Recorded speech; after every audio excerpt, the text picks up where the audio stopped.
नमस्ते बच्चों, welcome back to Rama teachers you. आज हम लोग क्लास 12th के केमिस्ट्री के इलेक्ट्रोकेमिस्ट्री वाला चैप्टर का सेकंड वीडियो की शुरुआत करने वाले हैं। ठीक है।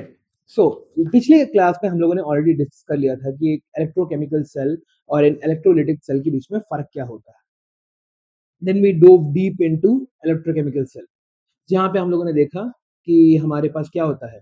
We have an anode half cell, cathode half cell. दोनों के पास उनके खुद के पोटेंशियल्स होते हैं, और जब हम लोगों ने एक सीरीज में कनेक्ट करके रखते हैं तो क्या होता है, they generate a potential difference. इस पोटेंशियल डिफरेंस को हम लोग क्या बोलते हैं, सेल पोटेंशियल। सेल पोटेंशियल बोला जाता है। जब हम लोग है सेल पोटेंशियल को स्टैंडर्ड कंडीशंस में, जब इसका मतलब है 1 एटमॉस्फेयर, 1 मोलर सोल्यूशन, 298 केल्विन। जब ये तीन कंडीशंस तुम्हारे फुलफिल हो जाते हैं तो हम उसे क्या बोलते हैं, we call it a standard condition. जब स्टैंडर्ड कंडीशन होता है हमारे पास, तो हमारा जो भी पोटेंशियल निकल के आता है उसको हम लोग क्या बोलते हैं, स्टैंडर्ड पोटेंशियल बोलते हैं। मगर क्या हम लोग हर एक सेल को सिर्फ और सिर्फ इन्हीं कंडीशंस में यूज करते हैं? कभी तुम्हारा एटमॉस्फेरिक प्रेशर चेंज नहीं होता जब हम लोग पहाड़ों में जाते हैं? आजकल की गर्मी में कहाँ पे 25 डिग्री देखने को मिल रहा है ना? और तो और हमारे पास जो कॉन्सेंट्रेशन ऑफ सोल्यूशन है, वो जरूरी थोड़ी है कि हमेशा 1 मोलर ही हो। ठीक है। तो इन सबको सॉल्व कराने के लिए आता है हमारे पास एक और इक्वेशन।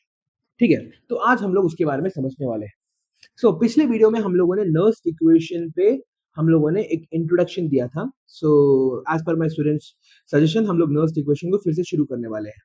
ठीक है।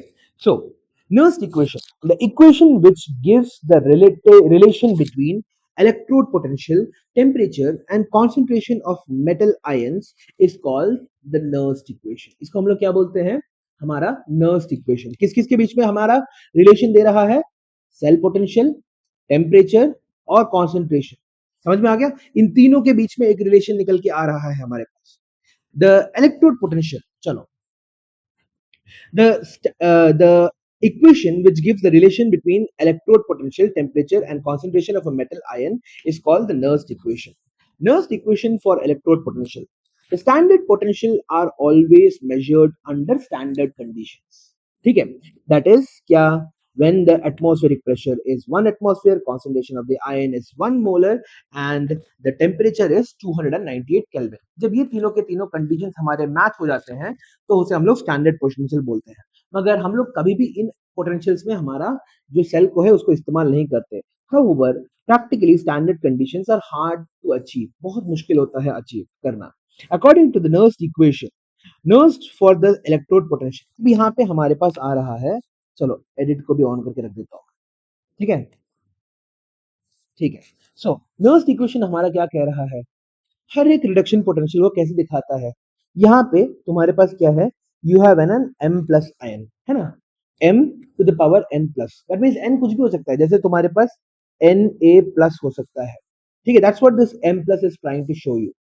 प्लस Ne माइनस हमें क्या देगा, हमें नॉर्मल रिड्यूस्ड m की m देगा। ये क्लियर है तुम्हें?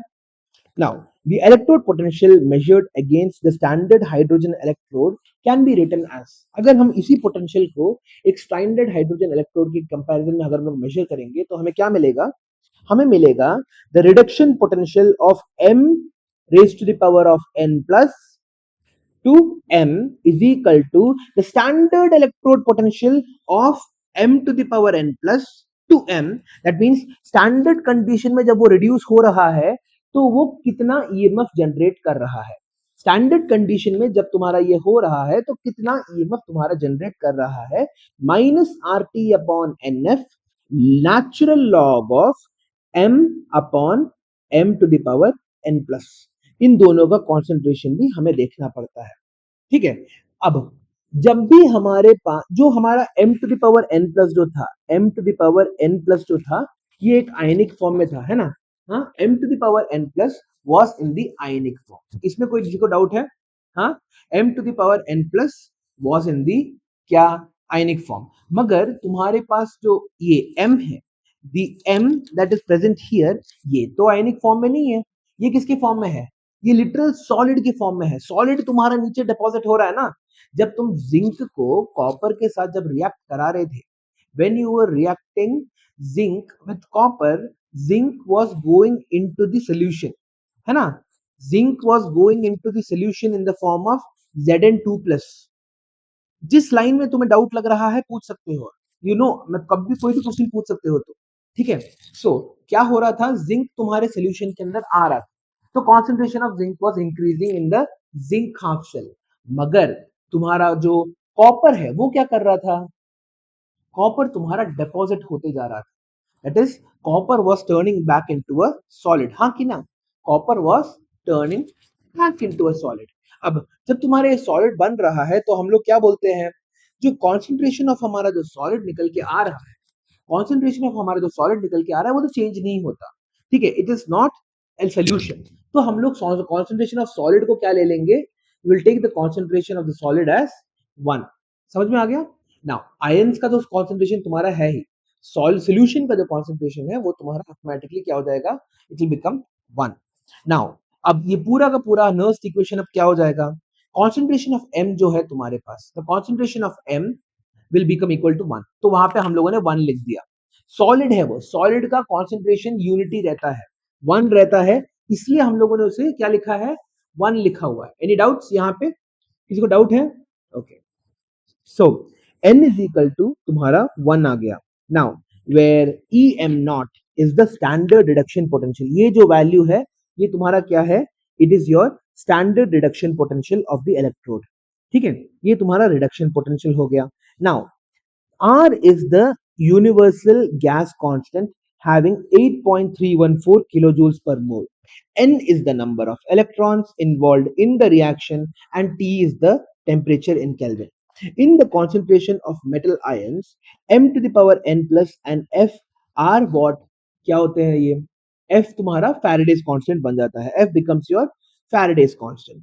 While the value उसकी वैल्यू क्या हो जाती है, 96,500 coulombs, ठीक है, coulombs per mole. This is it is the rough approximation of Faraday's law. Now using logarithm to the base 10, अगर तुम base 10 करना चाहते हो, हमको पता है, we know that log to the base 10 जो होता है हमारा, इसको अगर हमें कन्वर्ट करना है, हमारे पास क्या था, नेचुरल लॉग, नेचुरल लॉग को अगर तुम्हें लॉग टू द बेस 10 में कन्वर्ट करना है तो क्या करना पड़ेगा, यू हैव टू मल्टीप्लाई, इसको तुम्हें मल्टीप्लाई करना पड़ेगा, मल्टीप्लाइड बाय 2.303 से मल्टीप्लाई करना पड़ेगा, और वही चीज उन्होंने यहाँ पे भी किया है। सो नेचुरल लॉग को हटाने के लिए टू माइनस यहाँ पे 2.303 से मल्टीप्लाई कर दिया, आरटी की तरह ही है, यहाँ पे एनएफ नीचे है तुम्हारे पास, log to the power 1 upon N to the power N plus. Now यहाँ पे क्या हो जा रहा है, सब कुछ मिला के, हाँ, यहाँ पे हमारे पास R जो है वो कांस्टेंट है, हमारे पास F जो है वो कांस्टेंट है, ठीक है, तो ये R और F की वैल्यू जब हम लोग डाल देते हैं, then we end up having ये वाला value 0.059 upon n log of 1 upon concentration of the ions, ठीक है। सो E नॉट माइनस ये वैल्यू तुम्हारे निकल के आ जाती है। क्लियर है बात? हाँ, दिस इज क्लियर, 100% क्लियर तुम्हारा। Now Nernst equation for the EMF, अब तुम्हें समझ में आ गया। So what is E of cell,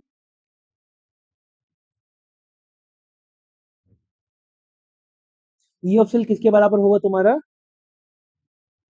E not cell minus 0.059 upon N log of 1 upon concentration of m to the power n plus। इसको जब हम लोग क्वेश्चंस करेंगे तो और अच्छे से हमें समझ में आ जाएगा, ठीक है, अंडरस्टूड ये बात। चलो आगे बढ़ते हैं। हाँ, अगला, now Nernst equation for EMF of a cell, ठीक है, the for the cathode of a Daniell cell the EMF is what, यहाँ पे Daniell cell में हमारे पास EMF क्या निकल के आएगा, सबसे पहले तुम्हारा standard reduction potential of copper, ठीक है, यहाँ पे है E not Cu2 plus to Cu, यहाँ पे है तुम्हारा standard reduction potential of zinc, ठीक है। नाउ डैनियल सेल के अंदर जो कॉपर था वो क्या कर रहा था, वो तुम्हारा रिड्यूस कर रहा था, और जो तुम्हारा दूसरा कॉपर अगर रिड्यूस कर रहा है, सॉरी, तो जिंक तुम्हारा क्या कर रहा है, ऑक्सीडाइज कर रहा है। कॉपर तुम्हारा कहाँ पे है, इट्स इन दी कैथोड, और तुम्हारा जिंक जो कहाँ पे है, वो इट्स इन दी एनोड, ठीक है। तो यहाँ पे ये पूरी की पूरी चीजों को जब हम लोग यहाँ पे लिखते हैं तो क्या देखने को मिलता है, एन की वैल्यू क्या थी यहाँ पे, व्हाट वाज एन, कल हमें अमुक ने बताया था, what was n, n, n यहाँ पे जो एन नीचे लिखा हुआ है, what is this N,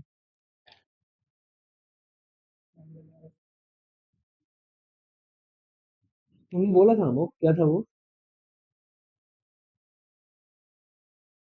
what is an, अरे Cu2 plus 2 electrons gives you ये ये 2 इलेक्ट्रॉन्स तुम्हारे जो जा रहे हैं, ठीक है।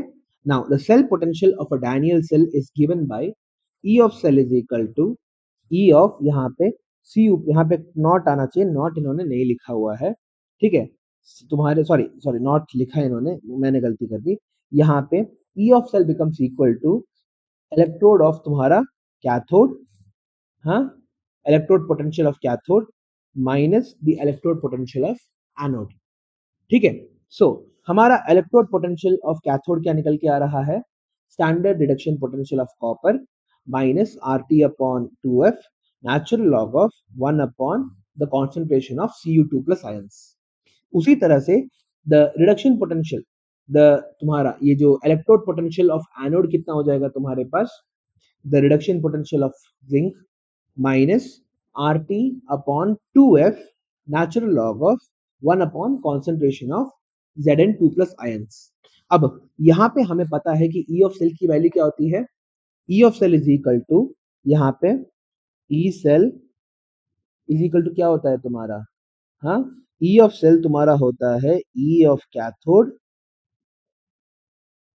माइनस ई ऑफ एनोड, यही चीज उन्होंने यहाँ पे किया है, E of cathode minus E of anode, ठीक है, समझ में आ गया, ओके। अब कॉपर Cu2 प्लस का हम लोगों ने निकाल दिया, जेड जिंक का हम लोगों ने निकाल दिया, अब हम लोग क्या करेंगे, इन दोनों को हम लोग माइनस कर देंगे, ठीक है। तो इन दोनों को माइनस करते वक्त हमें क्या मिलता है, E not Cu2 plus minus R T upon two F natural log of 1 upon Cu2 plus minus E naught Zn2 plus upon Zn reduction potential of zinc plus R T upon two F natural log of concentration of zinc ions, ठीक है। तो यहाँ पे हम लोग सब कुछ overall मिला के क्या लिख सकते हैं, व्हाट कैन वी राइट, यहाँ पे देखो, इसको थोड़ा छोटा कर देता हूँ, देखो,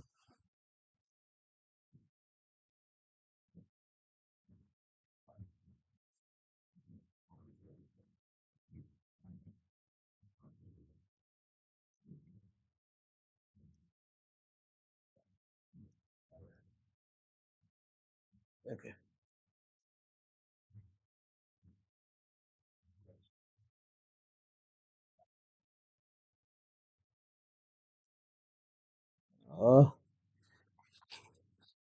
यहाँ पे आ जाएगा तुम्हारे पास E of cathode minus E of anode is equal to E naught तुम्हारा Cu2 प्लस माइनस तुम्हारे पास Eu2 plus minus R T upon two F natural log of 1 upon तुम्हारा यहाँ पे Cu2 प्लस टू Cu, ये हो जाएगा तुम्हारा concentration of Cu2 plus minus तुम्हारे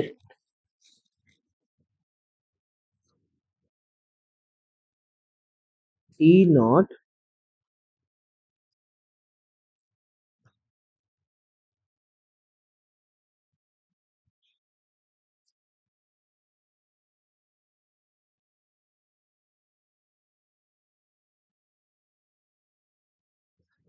माइनस यहाँ पे हो जाएगा are T upon 2f natural log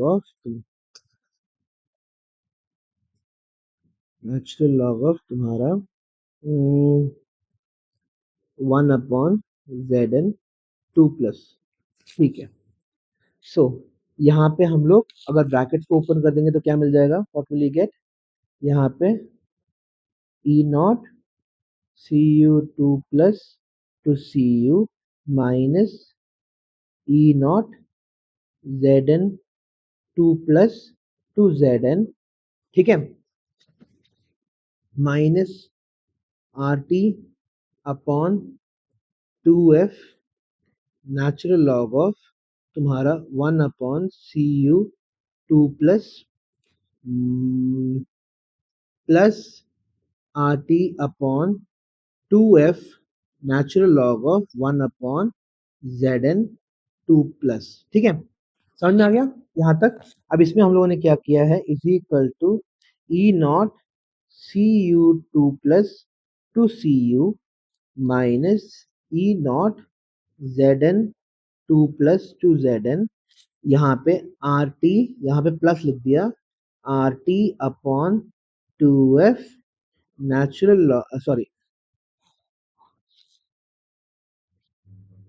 natural log of यहाँ पे हो जाएगा 1/Zn2 plus upon 1/Cu2 plus. ठीक है, तो क्यों हम लोगों ने ऐसा किया, यहाँ पे हमारा थोड़ा सा थ्योरी देख लो।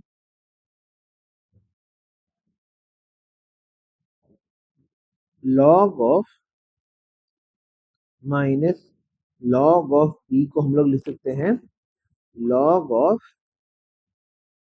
ए अपॉन बी।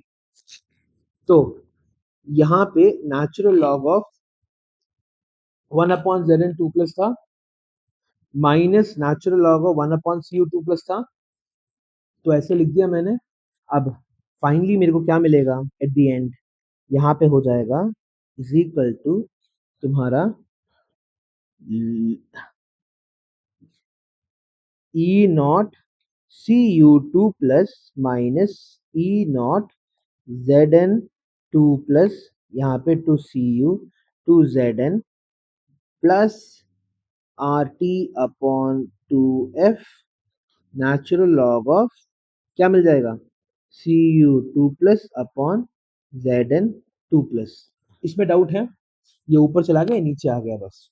अब यहाँ पे हम लोग और ज्यादा सिंप्लीफाई कर सकते हैं, तो क्या मिलेगा, E not Cu2 plus to Cu minus E not Zn 2 plus to Zn plus यहाँ पे R हमारा कांस्टेंट है, हमारा F हमारा कांस्टेंट है, तो हम लोग इन दोनों को मिला के क्या लिख सकते हैं 0.059 है ना, लॉग ऑफ यहाँ पे नेचुरल लॉग होना चाहिए था, लॉग ऑफ यहाँ पे एक टी भी हो जाएगा अपॉन 2 लॉग ऑफ तुम्हारा Cu2 plus upon Zn 2 plus. अब हमें क्या क्या पता है, what all do we know, हमें पता है कि ई नॉट सेल, इसको हम लोग क्या बोल सकते हैं, वी कैन कॉल इट ये E not Cu2 plus minus E not Zn 2 plus की वैल्यू क्या हो जाएगी तुम्हारी, हाँ ये तुम्हारा कैथोड माइनस एनोड है, हाँ कि ना, we know that,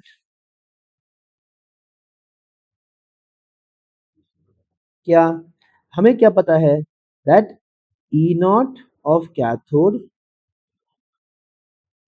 minus E not of anode is equal to किसके बराबर होना चाहिए, ई नॉट ऑफ सेल के बराबर होना चाहिए। सो ये फाइनल हमारा फॉर्मूला क्या निकल के आएगा, E not cell plus 0.059 T/2 log of Cu2 plus upon Zn 2 plus. इस तरह से तुम्हारा पूरा का पूरा जो फॉर्मूला है निकल के आ रहा है। ठीक है, हाँ धीरे धीरे धीरे करके हमें आगे बढ़ना है। चलो तो डिड यू गेट दिस? हाँ, log of Zn2 plus upon Cu2 plus मिल गया हमें। यहां तक क्लियर है क्या? Is this thing clear? ये वाला पक्का? ये वाला पोर्शन ये क्लियर है क्या? मैं आगे नहीं बढ़ूंगा उसके अलावा। डाउट है तो पूछो। इस पूरे के पूरे इसमें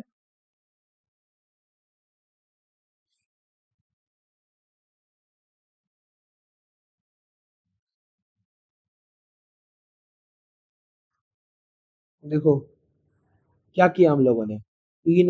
नर्स्ट इक्वेशन तो याद करके रखना ही पड़ेगा। तो you will have to remember the Nernst equation. Nernst equation हमारा किसके लिए होता है? So Nernst equation is used to calculate the electrode potential. ठीक है, Nernst is used to calculate the electrode potential। तो यहाँ पे हम लोगों ने क्या किया? E of cathode minus E of anode निकालने की कोशिश की। तो फिर उसके बाद हम लोगों ने बोला कि E ऑफ कैथोड इसके बराबर है, E ऑफ एनोड इसके बराबर है। फिर हम लोगों ने ब्रैकेट्स खोला, इन दोनों को साथ में लिख दिया और इन दोनों को हम लोगों ने जोड़ दिया। और हम लोगों ने प्रॉपर्टी लगाई लॉग की कि log A minus log B is equal to log of A upon B होता है। फिर उसके बाद हम लोगों ने ये E naught C U two plus to C U minus E naught Z N two plus to Z N को हम लोगों ने क्या लिख दिया? We called it E not cell plus 0.0529 upon two log of C U two plus upon C you हमें मिल गया। समझ में आ गया?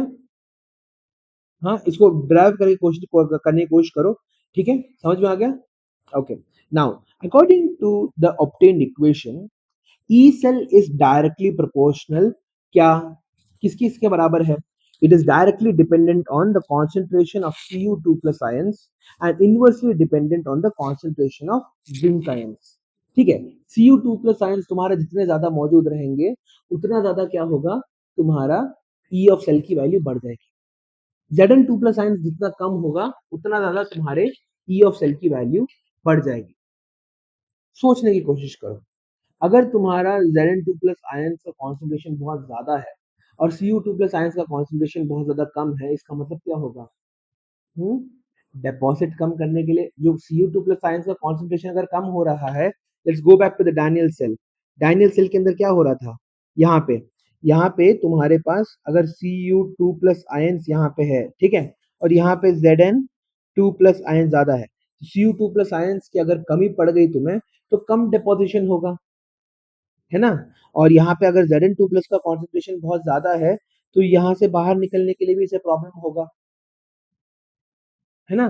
सो that is the reason why हम लोग क्या करते हैं, वी मेक श्योर दैट जो कैथोड है, कैथोड सोल्यूशन जो है हमारे पास, उसके अंदर आयंस की मात्रा क्या हो? बहुत ज्यादा हो, और एनोड के अंदर आयंस की मात्रा हमारी बहुत ज्यादा कम हो। ठीक है, E cell decreases as the temperature decreases and the number of electrons involved in the reaction increases। ठीक है, E cell जो है तुम्हारा क्या करेगा? हाँ, E cell decreases as the temperature तुम्हारा डिक्रीज करता है and the number of electrons involved in the reaction increases। समझ में आ गया? क्लियर? नाउ जितना ज्यादा इलेक्ट्रॉन्स का तुम्हारा यूज हो रहा होगा, ठीक है, हाँ, जितना ज्यादा तुम्हारा इलेक्ट्रॉन्स का यूज हो रहा होगा तो उतना ज्यादा क्या होगा? तुम्हारा नर्स्ट इक्वेशन कम हो जाएगा, क्योंकि हमारा नर्स्ट इक्वेशन के नीचे क्या होता है? तुम्हारा n की वैल्यू होती है, कितने इलेक्ट्रॉन्स एक आयंस तुम्हारे ट्रांसफर कर रहे हैं। ठीक है, so for a general electrochemical reaction of the type AA plus BB gives you CC plus DD, the Nernst equation can be written as क्या? E of cell is equal to E naught of cell minus RT upon NF natural log of Q। Amok Q क्या होता है? What is Q? Equilibrium का ये था।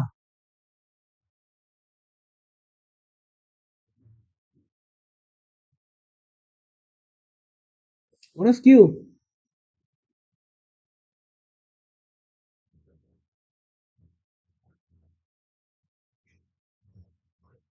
Concentration of a solution किसी भी time में इक्विलिब्रियम में क्या होता था, इक्विलिब्रियम में हम लोग क्या बोलते थे, केसी बोलते थे।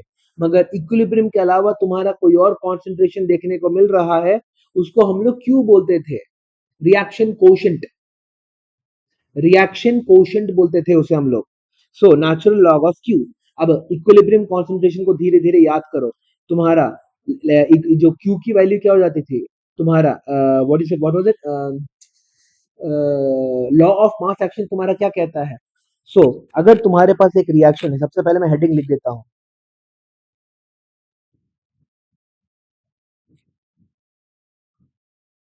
लॉ ऑफ मास एक्शन हमारा क्या कहता है, अगर हमारे पास एक रिएक्शन है,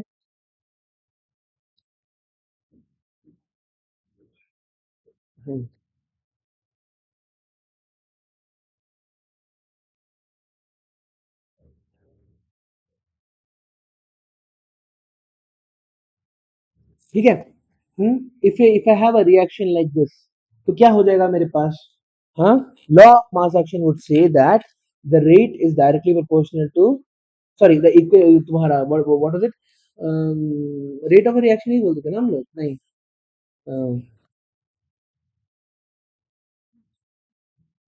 Q was equal to तुम्हारा C raised to the power C multiplied by D raised to the power of D upon A the whole raised to the power of A plus तुम्हारा B the whole raised to the power of B। याद नहीं आ रहा, plus नहीं होता था, बीच में multiply होता था, sorry,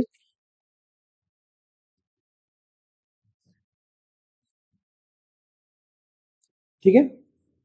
Q was equal to this value, समझ में आ गया, नहीं, हाँ कि ना, यस नो, ठीक है। और वही चीज यहाँ पे भी हो रही है तुम्हारे पास। सो नेचुरल लॉग ऑफ तुम्हारे पास concentration of C raised to the power of C multiplied by concentration of D raised to the power of D upon concentration of A the whole raised to the power A multiplied by concentration of B the whole raised to the power B।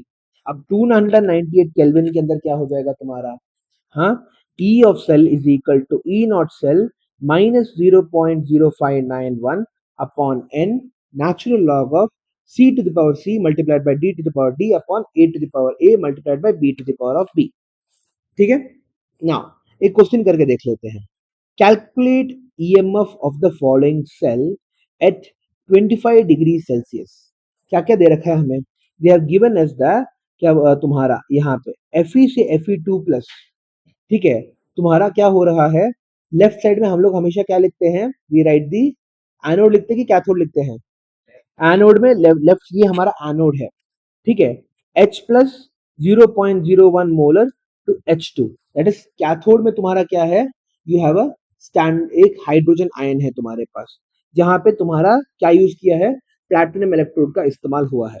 So E naught, the reduction potential of तुम्हारा iron is given as minus 0.44 and the reduction potential of तुम्हारा hydrogen तो हमें पता ही है कि zero होता है। For the given cell यहाँ पे क्या करना है, ई ऑफ सेल निकालना है हमें 25 डिग्री सेल्सियस के अंदर, कॉन्सेंट्रेशन भी हमें दे रखा हुआ है, ठीक है। सो 0.001 और 0.01 हमें दे रखा हुआ है। सो हम लोग ऊपर किसका कॉन्सेंट्रेशन लिखते हैं, यहाँ पे लुक एट दिस, यहाँ पे एनोड के आयंस का कॉन्सेंट्रेशन ऊपर लिखा जाता है, कैथोड के आयंस का कॉन्सेंट्रेशन हमारा नीचे लिखा जाता है। ये जिंक हमारा एनोड है, ये हमारा कैथोड है। यहाँ पे तनिष्क, कौन हमारा एनोड है, कौन हमारा कैथोड है, इस वाले केस में आयरन हमारा एनोड है और तुम्हारा हाइड्रोजन जो है तुम्हारा कैथोड बन जा रहा है, ठीक है। सो ये पूरा का पूरा फॉर्मूला लगा ले, बस इतना याद कर लो, यहाँ पे 0.001 है और यहाँ पे 0.01 है और यहाँ पे नीचे माइनस 0.44 है। तो सबसे पहले क्या करेंगे हम लोग, we will try to calculate the, हाँ, सबसे पहले फॉर्मूला लिख देते हैं, E of cell is equal to E naught, क्या हो रहा है ये, E naught of cell,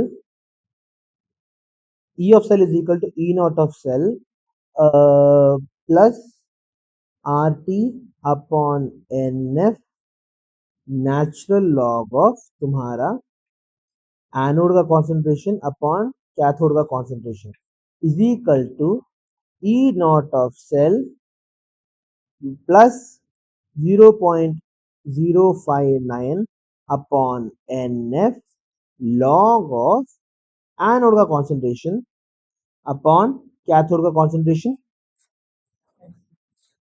हाँ अच्छा हाँ एफ नहीं होगा क्योंकि एफ तो हमारा हट चुका है, we don't have the F any more. ठीक है, नेक्स्ट नाउ। हाँ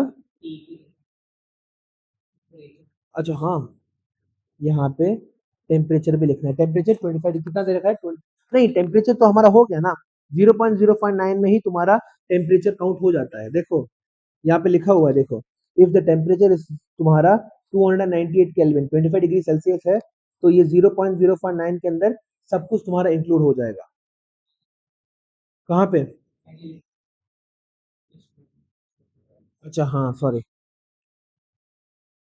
यहाँ पे 0.059 होगा, यहाँ पे Cu2 plus upon Zn2 plus, यहाँ पे क्या हुआ है? कैथोड अपॉन एनोड है। अच्छा एक और चीज मेरे को तुम लोगों को बताना है यहाँ पे, एक सेकंड रुको।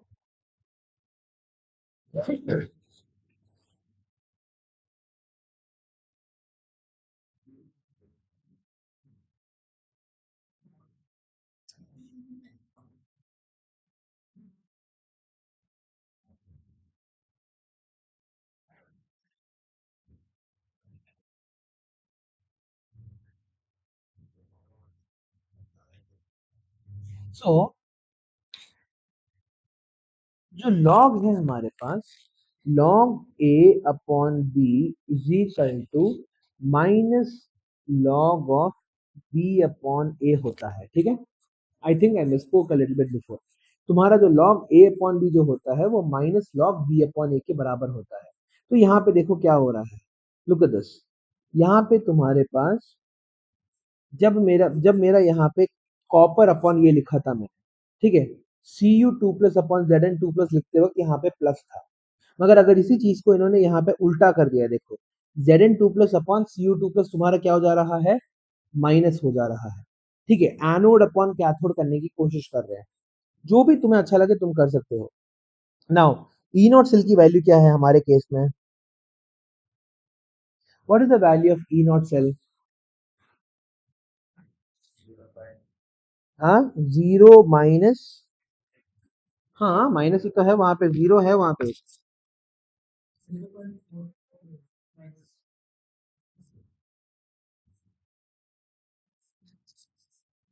जीरो माइनस ऑफ माइनस 0.44 होगा ना? अरे यार, बहुत ज्यादा प्रॉब्लम हो रहा है। इज इक्वल टू 0.44 निकल के आ गया तुम्हारे पास। ठीक है, इट बिकेम 0.44 वोल्ट। ये किसको समझ में नहीं आया ये वाला बात? ठीक है,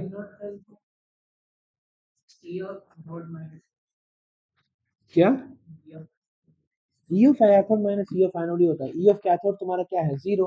हाइड्रोजन इलेक्ट्रॉन होने के कारण, शी होने के कारण तो वो जीरो हो गया तुम्हारे पास, है ना? डाउट क्या है? ठीक है, चलो फिर उसके बाद तुम्हें और क्या दे रखा है यहाँ पे? कॉन्सेंट्रेशन 0.001 और 0.01 है। ठीक है, सो ये हो जाएगा तुम्हारे पास E of cell is equal to 0.44 plus 0.059 upon कितने इलेक्ट्रॉन ट्रांसफर हो रहे हैं वो? हाँ देखो देखो देखो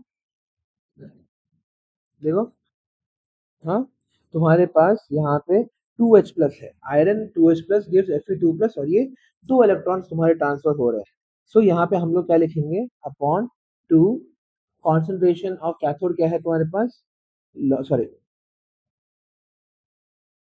log of concentration of cathode becomes तुम्हारा 0.01, 0.01 अपॉन तुम्हारा एनोड किसके बराबर हो जा रहा है? 0.001 के बराबर। नहीं नहीं नहीं नहीं, सही है, वहां पे माइनस में आता है वो, वरना तुम यहाँ पे माइनस लिखोगे। अगर ऊपर ऐसा लिखना है, जो तुम्हारा एनोड है अगर ऊपर लिखना है और कैथोड को नीचे लिखना है, तो यहाँ पे माइनस रखना पड़ेगा।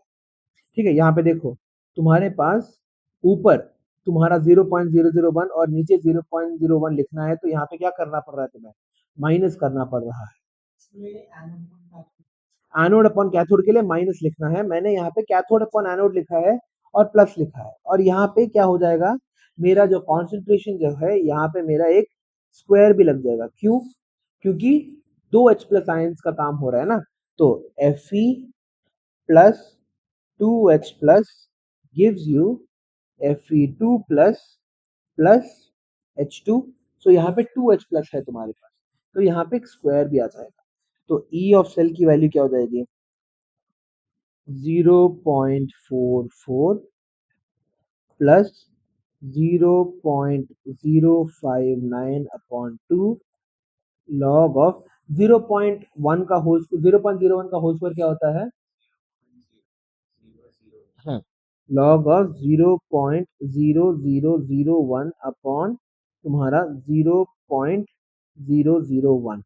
अब ये तो तुम्हें पता नहीं है कैसे सॉल्व करना है, ठीक है।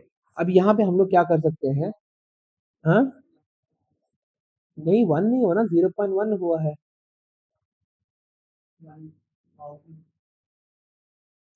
ये क्या है तुम्हारे पास, 0.0001 है, ठीक है। एक काम करते हैं, चलो, तो लॉग ऑफ तुम्हारा 0.0001 अपॉन तुम्हारा 0.001, ठीक है, मल्टीप्लाई कर रहा हूँ दोनों को मैं किसके साथ, 10,000 के साथ, ठीक है, ताकि 4 जीरोस होंगे, ठीक है।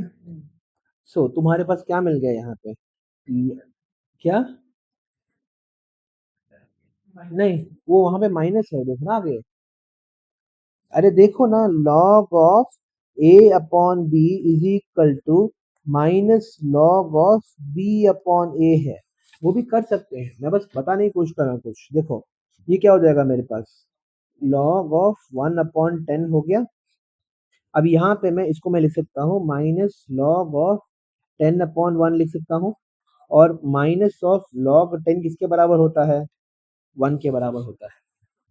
सो मेरे को आंसर क्या मिल जाएगा, E of cell is equal to 0.44 minus 0.059 upon 2।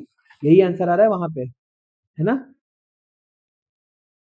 इनकी वैल्यू 2 है, प्लस तुम्हारा माइनस हो जा रहा है, देखो यहाँ पे देखने दो मेरे को, हाँ यहाँ पे 0.059, हाँ सही है तुम्हारे पास। हाँ तो बेसिकली हमारा जो 2 से है हम लोगों ने डिवाइड कर दिया है, सो 0.0295 है, हाँ सही है। तो हमारे पास क्या मिल जाएगा, 0.41 मिल जाएगा हमें, the value will become equal to 0.41, ठीक है, इज इक्वल टू 0.41 हो जाएगा, ठीक है। So what is the thing that we need to take into consideration, अगर हमें स्टैंडर्ड इलेक्ट्रोड पोटेंशियल, सॉरी, मतलब सिर्फ और सिर्फ इलेक्ट्रोड पोटेंशियल निकालना है, तो हम लोग क्या करेंगे, we will use E of cell is equal to E not of तुम्हारा, ई ऑफ सेल नहीं, सॉरी, यहाँ पे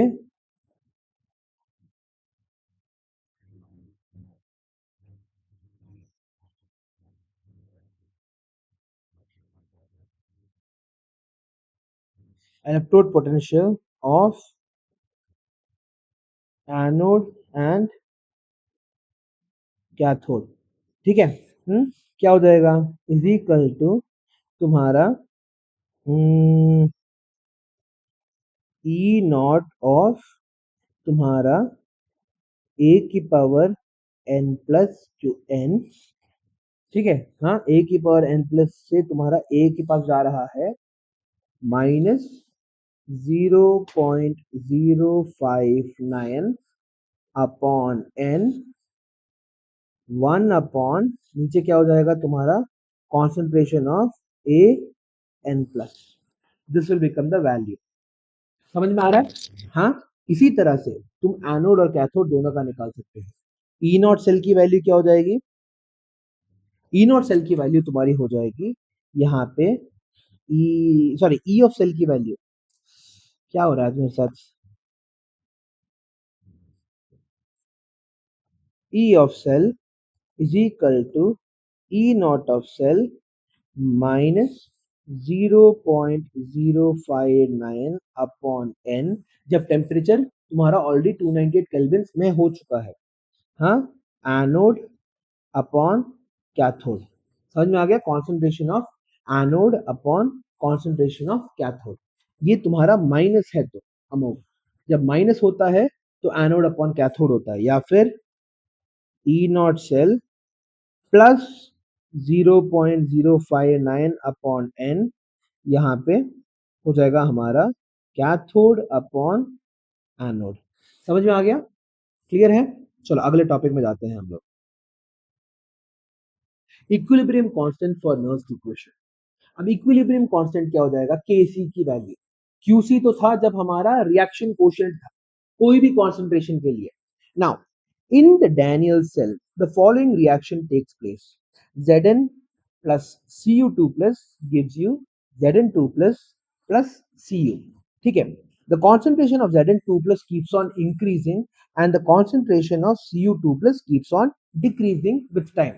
ये हो रहा है, तुम्हारा रिएक्टेंट्स का कॉन्सेंट्रेशन बढ़ रहा है, प्रोडक्ट्स का सॉरी रिएक्टेंट्स का कॉन्सेंट्रेशन घट रहा है और प्रोडक्ट्स का कॉन्सेंट्रेशन बढ़ रहा है। हर एक रिएक्शन के अंदर यही होता है ना? और ये तब तक होता है जब तक तुम्हारा क्या रीच नहीं होता? इक्विलिब्रियम। इक्विलिब्रियम रीच होते तक तुम्हारा क्या होगा? ऊपर नीचे कॉन्सेंट्रेशन जाता रहेगा, ठीक है? So at equilibrium, when there is no current in the circuit, a Daniell cell shows zero potential in the voltmeter। ठीक है, डैनियल सेल जो है तुम्हारा क्या करेगा? जीरो पोटेंशियल शो करेगा। अब ये जीरो पोटेंशियल शो करने का मतलब क्या है पता है? ये जीरो पोटेंशियल शो करने का मतलब है कि तुम्हारा यहाँ पे काश में इसे लॉक कर पाता, यहाँ बहुत सारे ऐप्स के अंदर ना लॉक हो सकता है। एक सेकंड रुको, ठीक है? हमारे इक्विलिब्रियम कॉन्सेंट्रेशन के अंदर क्या हो रहा होता है? इक्विलिब्रियम कॉन्सेंट्रेशन के अंदर ना ही तुम्हारा जो रिएक्टेंट है उसका कॉन्सेंट्रेशन चेंज हो रहा है, ना ही तुम्हारे प्रोडक्ट का कॉन्सेंट्रेशन चेंज हो रहा है, जिसके कारण क्या हो जाता है? तुम्हारे ई ई नॉट सेल जो है, E not sorry E cell जो है बिकम्स इक्वल टू तुम्हारा जीरो। ई सेल की वैल्यू जीरो हो जाती है, ठीक है? अब फिर से नर्व्स इक्वेशन में देखते हैं। ई सेल का फॉर्मूला क्या होता है? E cell is equal to E not cell minus 0.059 upon N log of तुम्हारा एनोड अपॉन कैथोड, ठीक है? अब ये तुम्हारा अगर जीरो हो जा रहा है तो हम लोग क्या लिख सकते हैं? E not cell is equal to 0.059 upon N log of तुम्हारा A plus upon C plus anode upon cathode. Now जब तुम्हारा जो इक्विलिब्रियम हो रहा होता है, इक्विलिब्रियम होते वक्त तुम्हारे उस कॉन्सेंट्रेशन को हम लोग क्या कहते हैं? इक्विलिब्रियम में होने वाले उस पर्टिकुलर सेट ऑफ कॉन्सेंट्रेशन को Kc बोलते हैं, है ना? उस क्या बोलते हैं? हमारा law of mass action formula को वी कॉल इट Kc, ठीक है? तो यहाँ पे देखो तुम्हारे पास ये है रिएक्शन, तुम्हारे पास है Zn plus Cu2 plus gives you तुम्हारा Zn2 प्लस Cu। सो इसका अगर तुम्हें क्या बोलते हैं law of mass action formula लिखना पड़ेगा तो क्या लिखोगे तुम? ये हो जाएगा तुम्हारे पास Zn2 plus upon Cu2 plus, है ना? दिस बिकम्स तुम्हारा लॉ ऑफ मास एक्शन का फॉर्मूला। और ये लॉ ऑफ मास एक्शन का फॉर्मूला क्यों है ये? Why is it law of mass action का फॉर्मूला? हाँ, क्योंकि इस पॉइंट ऑफ टाइम में क्या हो रहा है तुम्हारे पास? इस पॉइंट ऑफ टाइम में तुम्हारा पूरा का पूरा जो कॉन्सेंट्रेशन है, तुम्हारा पूरा का पूरा जो कॉन्सेंट्रेशन है that has become same in the reactant as well as the product side. So इसको हम लोग कैसे लिख सकते हैं? We can call this K C भी बोल सकते हैं। तो ये जो हमारा इक्वेशन है किसके बराबर हो जाएगा? 0.059 upon N log of Kc। ये हमारा एक और फॉर्मूला निकल के आता है नर्व्स का। ठीक है, इक्विलिब्रियम कॉन्सेंट्रेशन के अंदर, इक्विलिब्रियम कॉन्सेंट्रेशन के अंदर E of cell becomes zero, क्योंकि कोई इलेक्ट्रॉन्स फ्लो ही नहीं कर रहे, नेट इलेक्ट्रॉन फ्लो तुम्हारा जीरो हो जा रहा है। ठीक है, कॉन्सेंट्रेशन तुम्हारे स्टेडी होने के कारण the net movement of electrons is becoming zero. ठीक है, so E of cell becomes equal to 2.303 RT अपॉन ये लॉग ऑफ केसी, केसी के बराबर हो गया हमारे पास। ठीक है, so E of cell, E naught cell is equal to 0.059 upon 2 natural log of Kc। अब Kc की वैल्यू क्या हो जाएगी तुम्हारे पास? Kc की वैल्यू हो जाएगी तुम्हारे पास 2 into 10 to the power 37 at 298 Kelvin। ये भी तुम्हारा एक फॉर्मूला आता है। यहाँ पे इन्होंने क्या किया है? How did they solve this? इसको इन्होंने सॉल्व कैसे किया? क्या तरीका लगाया सॉल्व करने के लिए? यहाँ पे log Kc की वैल्यू क्या थी? 37.288। ये समझ में आ रहा है क्या कर रहे हैं ये लोग? इन्होंने ई नॉट सेल की वैल्यू हमें 1.1 वोल्ट्स पता है डैनियल सेल का, सो 1.1 वोल्ट्स मल्टीप्लाइड बाय 2 कर दिया हम लोगों ने। 1.1 वोल्ट्स मल्टीप्लाइड बाय 2, 2.2 अपॉन 0.059 ही किया इन्होंने, तो हमें क्या मिला? 37.288 मिल गया। We got this value, we got this value of 37.288। अब यहाँ पे वो क्या बोलने की कोशिश कर रहे हैं? यहाँ पे they are trying to ask you कि तो केसी की वैल्यू क्या हो जाएगी? What will be the value of Kc? Kc is equal to 2 into 10 to the power of 37 at 298 Kelvin। 298 Kelvin में Kc becomes 2 into 10 to the power 37। इसका मतलब क्या है? Kc की वैल्यू बहुत ज्यादा है, बहुत ज्यादा है, तो ये तुम्हारा बढ़ चढ़ के फॉरवर्ड रिएक्शन देगा। तुम लोगों को क्या बोलते हैं इक्विलिब्रियम नहीं मालूम ना उतना अच्छे से, हाँ, रिवाइज करके आने की कोशिश करो। ये चैप्टर के अंदर आता है इक्विलिब्रियम, कॉन्सेप्ट इक्विलिब्रियम वाला जो चैप्टर है, सच बताओ आता है कि नहीं? हाँ हाँ, केसी की वैल्यू जब बहुत ज्यादा हो जाती है तो तुम्हारा रिएक्शन बढ़ चढ़ के फॉरवर्ड जाता है। ठीक है, at such high values of Kc the reaction has proceeded almost to completion before attaining the equilibrium conditions। equilibrium conditions पहुंचने से पहले ही क्या हो गया? वो तुम्हारा it has become completed। ठीक है, so hence the value of Kc determines the extent of a cell's reaction। in general equilibrium के समय तुम्हारा कितना ज्यादा सेल काम कर रहा है ये हमको देखने को मिलता है। So E naught cell is equal to what? 2.303 RT upon NF log of Kc के बराबर हो जा रहा है। क्लियर ये बात? समझ में आ गया? Now, thus the above equation gives a relationship between the equilibrium constant of a reaction and the standard potential of a cell at any given place। समझ में आ गया? सो तुम्हारे पास ये हो गया तुम्हारा temperature. Now this equilibrium constant of a reaction is difficult to measure, otherwise we can calculate from the corresponding E not cell of the cell. अगर बहुत ज्यादा मुश्किल हो जाता है तो इसके थ्रू भी हम लोग कर सकते हैं। This equilibrium constant of a reaction is difficult to measure, otherwise can be calculated from the corresponding E nought value of the cell. So concentration cells क्या होते हैं तुम्हारे पास? Two electrodes of the same metal dipped separately into two solutions of the same electrolyte having different concentration, and the solutions are connected through a salt bridge, such a cell is known as a concentration cell। Daniell cell को हम लोग क्या बोल सकते हैं? We can call it a concentration cell. क्यों? क्योंकि zinc rod जो है तुम्हारे जिंक इलेक्ट्रोड के अंदर ही डूबा हुआ है, कॉपर रॉड जो है तुम्हारा कॉपर इलेक्ट्रोलाइट के अंदर ही डूबा हुआ है ना, ZnSO4 और CuSO4। ठीक है, और इन दोनों को हम लोगों ने कैसे कनेक्ट करके रखा हुआ है? एक तुम्हारा एक कंडक्टिंग वायर से कनेक्ट करके रखा हुआ है। और तो और हम लोगों ने क्या किया है? दोनों के बीच में एक सॉल्ट ब्रिज भी लगा के रखा हुआ है। We have created a salt bridge. तो ये पूरा का पूरा ये हमारा सेल इक्वेशन बन जाएगा। हाँ, एनोड को हम लोगों ने यहाँ पे नहीं, रुको, सो कॉपर आयन कॉन्सेंट्रेशन, एक सेकंड रुको, से अरे यार, two electrodes of the same metal dipped separately into the solution of the same electrolyte having different concentrations। ये concentration cell तुम्हारा बेसिकली जब दोनों के दोनों इलेक्ट्रोड सेम इसके होते हैं, सेम मटेरियल के होते हैं, बस उनका जो इलेक्ट्रोलाइट का कॉन्सेंट्रेशन जो है वो अलग हो जाता है, उसको हम लोग कॉन्सेंट्रेशन सेल बोलते हैं। ठीक है, now they are known as concentration cells. यहाँ पे भी तुम्हारा क्या हो रहा है? You are getting the same thing. तुम्हारे दोनों के दोनों जो सॉल्यूशंस है, they are connected by a salt bridge and conducting wires, ये दोनों के दोनों तुम्हारे कनेक्टेड है। सो Cu से लेके Cu2 प्लस जा रहा है तुम्हारा, और Cu2 प्लस से Cu तुम्हारा रिएक्ट हो रहा है। यहाँ पे क्या हो रहा है तुम्हारे पास, यहाँ पे you are having C1 and C2, ये तुम्हारा concentration of Cu2 plus in the first one है, इसको मैं बना के दिखा देता हूँ। ठीक है, कॉन्सेंट्रेशन सेल तुम्हारा ऐसा दिखता है।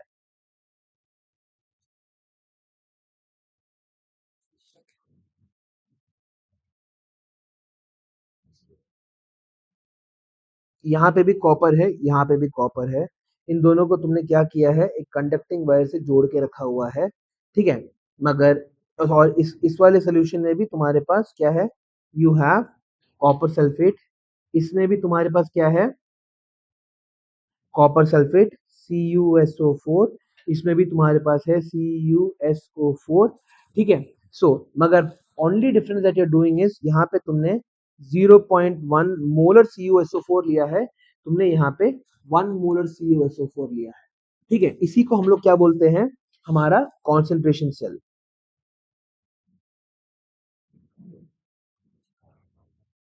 ठीक है, कॉन्सेंट्रेशन सेल बोला जाता है। अंडरस्टूड? नहीं समझ में आया तो बताओ, पूछो मेरे से।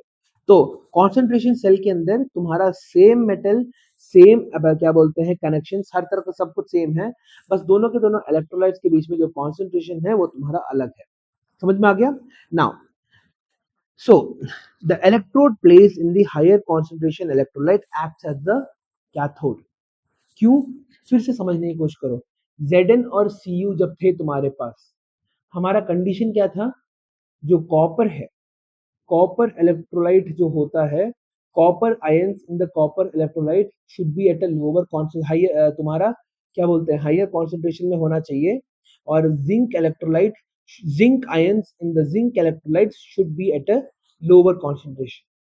नहीं, देखो तुम लोग मुंह बंद करके मत रहो यार, देखो डैनियल सेल का मैं लिख रहा हूँ, E of cell is equal to E naught of cell minus 0.059 upon n log of तुम्हारा यहाँ पे एनोड अपॉन कैथोड, है ना, एनोड अपॉन कैथोड था ये। अब ई सेल तुम्हारा बड़ा होना है तो क्या करना पड़ेगा, ये पूरी की पूरी जो वैल्यू है, ये पूरी की पूरी वैल्यू तुम्हारी कम होनी चाहिए। अगर तुम्हारा ई सेल को बढ़ाना है तो ये पूरा का पूरा value has to be very less. Am I right? बहुत ज्यादा कम होना चाहिए, है ना। इसको अगर कम करना है तो क्या कर, सॉरी, ये जो वैल्यू है इसको हम लोगों को इफेक्टिवली कम करना है तो क्या करना पड़ेगा, we have to make sure कि ये जो लॉग वैल्यू है वो भी तुम्हारी क्या हो जाए, कम हो जाए। लॉग को कम करने के लिए क्या कर सकते हैं, इसका कॉन्सेंट्रेशन कैथोड में जो है उसके इलेक्ट्रोलाइट्स का कॉन्सेंट्रेशन बढ़ा सकते हैं, और एनोड में जो है उसके इलेक्ट्रोलाइट्स का कॉन्सेंट्रेशन हम लोग कम कर सकते हैं। ठीक है, तो that is why they are saying कि जब तुम्हारे पास एक कॉन्सेंट्रेशन सेल आता है जिसका ज्यादा कॉन्सेंट्रेशन होगा, यहाँ पे तुम्हारे पास क्या है, you have a 1 molar solution, यहाँ पे तुम्हारे पास क्या है, 0.1 मोलर सोल्यूशन। तो तुम्हारा 1 मोलर सोल्यूशन जो है it will automatically become what Tanishk, 1 molar solution क्या बनेगा तुम्हारा, डिनोमिनेटर ज्यादा होना चाहिए। डिनोमिनेटर पे कौन होता है नर्स्ट के, माइ, हाँ, कौन होता है, कैथोड होता है, तो ये तुम्हारा क्या बन जाएगा, कैथोड बन जाएगा, ये तुम्हारा क्या बन जाएगा, एनोड। समझ में आ गया? सो हमेशा नर्स्ट इक्वेशन को अपना एक चीट की तरह मानो। ठीक है, इसी से बहुत कुछ मिल जाता है। तो सेल पोटेंशियल को बढ़ाने के लिए क्या करना पड़ता है, the number of electrons being transfer को कम करना पड़ेगा। ठीक है, हमारे एनोड के आयंस का कॉन्सेंट्रेशन को कम करना पड़ेगा, कैथोड के आयंस का कॉन्सेंट्रेशन को बढ़ाना पड़ेगा। एन को कम, हाँ एन को, सॉरी सॉरी सॉरी, एन तुम्हारा बहुत ज्यादा होना चाहिए, एन शुड बी ग्रेटर। ठीक है, समझ में आ गया? अगला, calculate the equilibrium constant for the reaction Fe plus cadmium 2 plus gives you Fe2 plus cadmium. So given तुम्हारा रिडक्शन पोटेंशियल ऑफ कैडमियम क्या है, -0.4 है, रिडक्शन पोटेंशियल ऑफ आयरन तुम्हारे पास क्या है, -0.44 है तुम्हारे पास। ठीक है, हमें ई नॉट सेल निकालना है। फर्स्ट हमें क्या करना है, calculate the equilibrium constant, Kc की वैल्यू निकालनी है। सो हमें केसी की वैल्यू निकालना है तो क्या करना पड़ेगा? सबसे पहले ई नॉट सेल निकाल लेते हैं। नर्स्ट इक्वेशन जो है हमारे पास, ई नॉट सेल निकाल सकते हैं। एक बात बताओ मेरे को, अमोघ, इनमें से कौन सा एनोड होगा, कौन सा कैथोड बन जाएगा? बुक मत देखो। हाँ, ये कैडमियम है, ये तुम्हारा आयरन है। इन दोनों में से कौन एनोड है और कौन कैथोड है?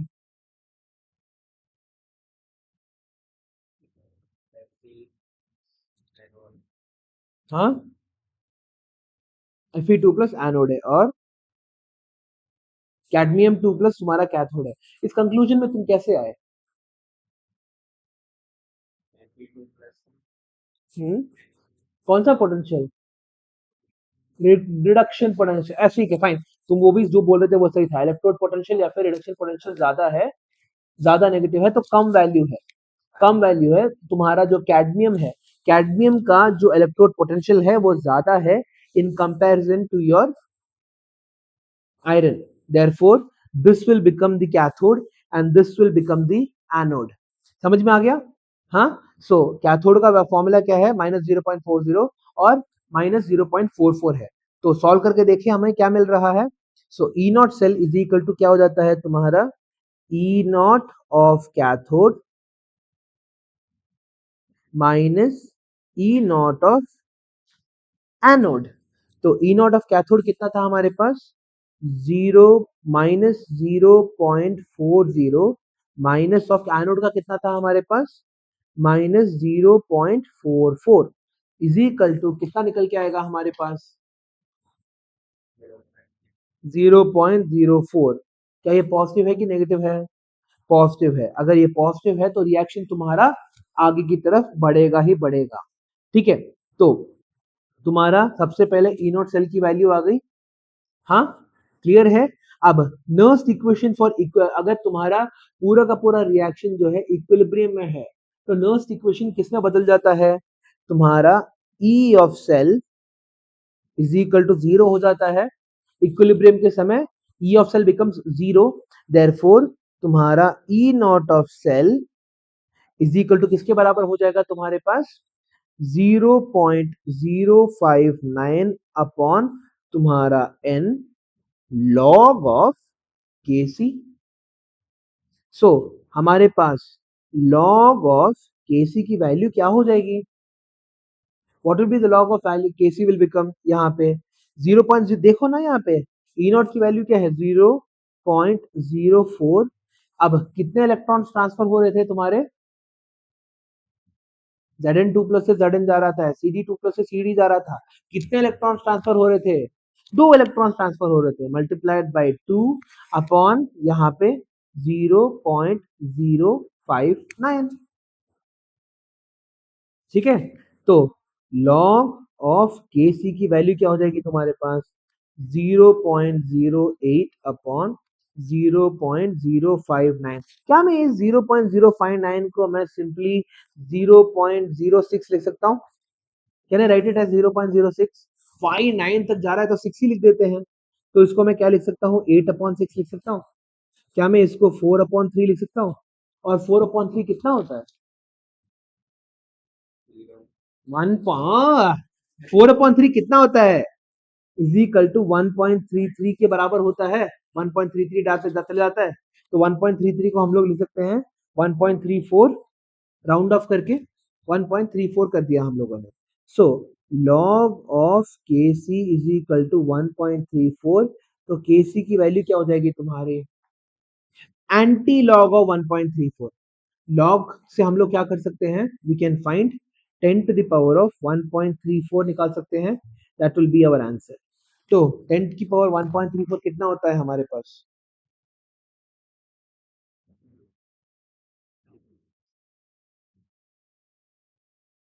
Hmm,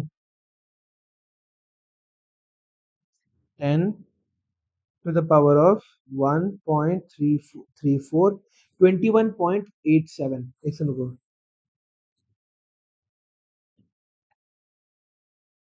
हाँ, छोटा वैल्यू हो रहा है। 21.87 या फिर 22, हम लोगों ने थोड़ा ये एडजस्टमेंट लिया ना हम लोगों ने। 22.7 आ जाएगा हमारे पास। हमारा वैल्यू केसी की वैल्यू क्या आ रही है, हमारे केसी की वैल्यू आ रही है 21.87, ठीक है, और एक्चुअल वैल्यू क्या आ रही है हमारी 22.7। अब इससे डरने की जरूरत नहीं है, you don't have to get scared of this, समझ में आ गया। हाँ, यहाँ पे थोड़े बहुत वैल्यूज चेंज हो सकते हैं, यू कैन, तुम्हारा अप्रोक्सीमेट वैल्यू किसके बराबर आ रहा है, अगर वो सेम है then everything is all right, ठीक है। लॉग में होता ही है, लॉग में एक छोटे से पॉइंट से भी तुम्हारा वैल्यू बहुत ज्यादा चेंज होने का दिखता है, ठीक है। इसके आसपास आना चाहिए बस तुम लोगों को, ठीक है, क्लियर है। इसके बाद मैं तुम लोगों को लॉग टेबल का यूज करना सिखाऊंगा, ठीक है। बोर्ड्स में आता है लॉग टेबल इस्तेमाल करना, I will teach you how to use the log table. Now electrochemical cells and gives free energy, ये हमारा अगला टॉपिक है, ठीक है। So please let me know, Nernst equation में कोई डाउट है, डाउट है अभी भी, हाँ, क्या, ओके, एक और बार क्या बोलते हैं देखते हैं, एक सेकंड, ठीक है। सो नर्स इक्वेशन का काम क्या होता है, नर्स इक्वेशन का काम होता है इलेक्ट्रोड पोटेंशियल बताना एट एनी टेम्परेचर, प्रेशर और कॉन्सेंट्रेशन। और नर्स ने इक्वेशन कैसे बनाया, उसने बोला ई ऑफ तुम्हारा इलेक्ट्रोड, ठीक है, E of electrode is equal to क्या हो जाएगा तुम्हारे पास, E not of electrode, E not of electrode minus तुम्हारा R T upon N F natural log of K C. ये वाला फॉर्मूला तुम्हें याद करना ही पड़ेगा, sorry natural log of K सी बोल रहा हूँ, सॉरी, यहाँ पे तुम्हारे पास कॉन्सेंट्रेशन ऑफ एम अपॉन तुम्हारा कॉन्सेंट्रेशन ऑफ एम प्लस, ठीक है। ये जो है ये तुम्हारा क्या है, मेटल, और ये जो है ये तुम्हारा क्या है, उसका आयनिक कॉन्सेंट्रेशन सोल्यूशन के अंदर, ठीक है, concentration of the ions in the, ठीक है, it means the concentration of ions in the solution. यहाँ तक क्लियर है। अब मेटल का कॉन्सेंट्रेशन सॉलिड होने के कारण क्या हो जाता है, हाँ, इसका कॉन्सेंट्रेशन बिकॉज ऑफ सॉलिड है ये, तो क्या हो जाएगा ये, it will become equal to 1। So E of electrode is equal to E naught of electrode minus RT upon NF natural log of 1 upon M plus। यहाँ तक क्लियर हो गया। अब इस नेचुरल लॉ को हटाने के लिए हम लोग क्या कर सकते हैं, E not of electrode minus 2.303 T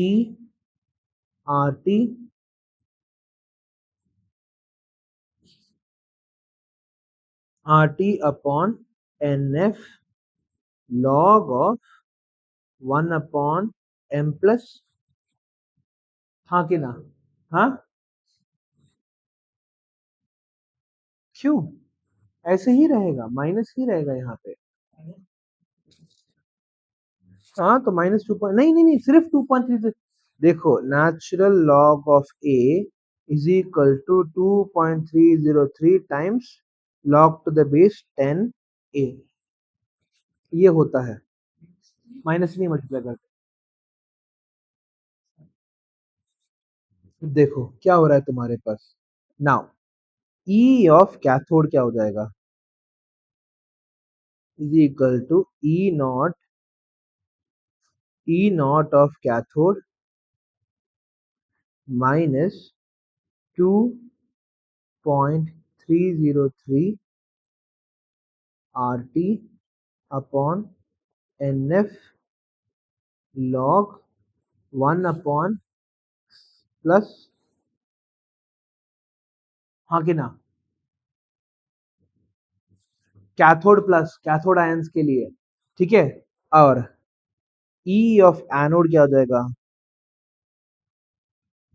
क्या हो जाएगा तुम्हारे पास, E not of anode minus 2.303 R T upon N F log of 1 upon anode ions, हाँ कि ना। सो यहाँ पे मैं क्या लिख सकता हूँ, E of cell is equal to क्या होता है, E of cathode minus E of anode, है ना। सो इज इक्वल टू क्या हो जाएगा, ये हो जाएगा तुम्हारा E not of cathode minus 2.303 R T upon N F log of 1 upon cathode minus, ये पूरा का पूरा तुम्हारा ब्रैकेट के अंदर है, माइनस तुम्हारा यहाँ पे क्या हो जाएगा, E not of anode minus 2.303 R T upon N F, यहाँ पे dot log of 1 upon A plus, हाँ कि ना, हाँ यहाँ तक क्लियर है। अब बस ब्रैकेट खोल रहे हैं हम लोग, ब्रैकेट खोलते हुए क्या हो जाएगा तुम्हारे पास, we are opening the brackets like this, तो ये माइनस हो जाएगा और जो नीचे अंदर का है ये क्या हो जाएगा, प्लस हो जाएगा। हम लोगों ने सारे के सारे जो ब्रैकेट्स है इनको खोल दिया है बस। अब मैं यहाँ पे क्या लिख सकता हूँ, E of cell is equal to तुम्हारे पास, E of cell is equal to E not of cathode minus E not of anode, है ना। फिर उसके बाद plus 2.303 R T upon N F, यहाँ पे मैं log of 1 upon anode minus log of 1 upon cathode लिख सकता हूँ।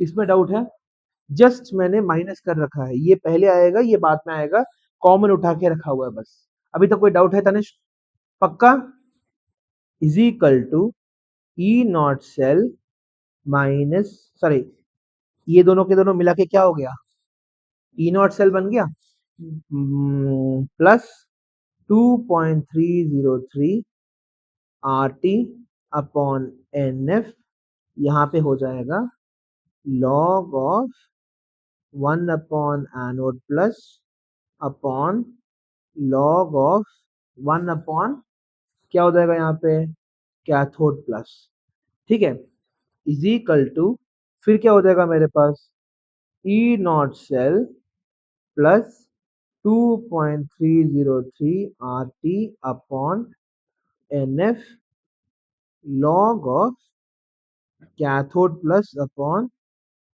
एनोड प्लस लिख सकता हूं मैं, हाँ कि ना, लिख दिया मैंने।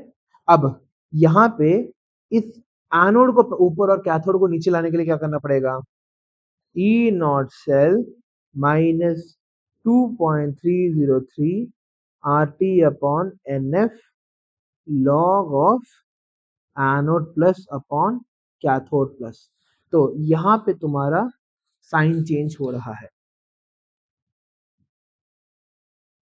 यहाँ पे तुम्हारे पास क्या हो रहा है, तुम्हारा साइन चेंज तुम्हें पहली बार देखने को मिल रहा है, हाँ कि ना, क्लियर है ये बात।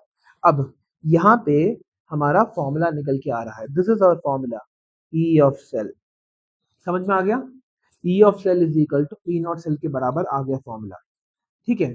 यहाँ पे तुम्हारा ई नॉट सेल क्या हो जाएगा तुम्हारा, E not cell is your E not of cathode minus E not of anode, E naught की वैल्यू क्या होती है, रिडक्शन पोटेंशियल ऑफ कैथोड,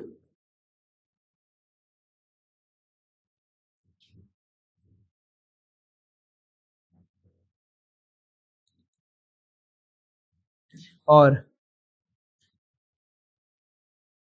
क्या हो जाएगा तुम्हारे पास, reduction potential of anode, R क्या है तुम्हारा, गैस कांस्टेंट 8.314 के बराबर है ये, हाँ कि ना। फिर उसके बाद तुम्हारा टेम्परेचर, अगर तुम्हारा टेम्परेचर 298 केल्विन है, दैट इज 25 डिग्री सेल्सियस है तुम्हारे पास, और F की वैल्यू क्या हो जाएगी 96,500 कूलम्स पर मोल। और ये सब कुछ हम लोगों ने इस ऊपर वाले इक्वेशन में डाल दिया, तो हमें क्या मिल जाएगा, E of cell is equal to E not of cell minus तुम्हारा 0.059 upon n log of anode upon cathode. Understood? अब समझ में आया हमारा ये कैसे आ रहा है। फिर उसके बाद एक यहाँ पे हम लोग खत्म नहीं हुए थे, इसके बाद हम लोगों ने क्या बोला था, हमें इक्विलिब्रियम कांस्टेंट के लिए चाहिए था। ठीक है, नाउ यूजुअली क्या होता है तुम्हारे पास, यूजुअली तुम्हारा जो रिएक्शन होता है, जैसे तुम्हारे पास यहाँ पे एनोड है, यहाँ पे कैथोड है, सो A plus C plus gives you C plus A plus होता है। सो इसका हमारा जो व्हाट यू से रिएक्शन, तुम्हारा जो मास एक्शन फॉर्मूला क्या दिखाता है हमारा, QC is equal to reaction quotient is equal to तुम्हारा प्रोडक्ट का कॉन्सेंट्रेशन अपॉन रिएक्टेंट का कॉन्सेंट्रेशन। जो सॉलिड्स होते हैं तुम्हारे, उनका कॉन्सेंट्रेशन ऑटोमेटिकली क्या हो जाता है 1, ठीक है, इनका कॉन्सेंट्रेशन क्या हो जाता है तुम्हारा 1। सो QC की वैल्यू इसके बराबर हो गई। सो A plus upon C plus को हम लोग क्या लिख सकते हैं, QC भी लिख सकते हैं। सो E of cell is equal to E naught of cell minus 0.059 upon n log of QC। समझ में आ गया? हाँ, no no no no no no, QC तुम्हारा होता है reaction concentration at any temperature, कोई भी कॉन्सेंट्रेशन में तुम्हारा इक्विलिब्रियम का ये क्या होगा, ठीक है, हाँ, what will be the value of that, ठीक है, that is what it shows. ठीक है, दोनों के बीच में कंफ्यूज मत हो जाओ। Now if our cell reaches equilibrium, अगर हमारा सेल इक्विलिब्रियम अटेन कर ही लेता है, इसके कारण क्या हो जाएगा, E ऑफ सेल तुम्हारा 0 हो जाएगा। इक्विलिब्रियम अटेन करते वक्त क्या होता है, ना ही तुम्हारा कॉन्सेंट्रेशन ऑफ रिएक्टेंट्स बदल रहा है, ना ही तुम्हारा कॉन्सेंट्रेशन ऑफ प्रोडक्ट्स बदल रहा है, ठीक है, the concentrations are remaining the same. अगर तुम्हारा कॉन्सेंट्रेशन सेम होगा तो क्या हो जाएगा, there is no change in concentration, तो ई ऑफ सेल की वैल्यू क्या हो जाएगी तुम्हारे 0 हो जाएगी। हम्म, हाँ, क्या नहीं, QC KC के बराबर हो जाएगा।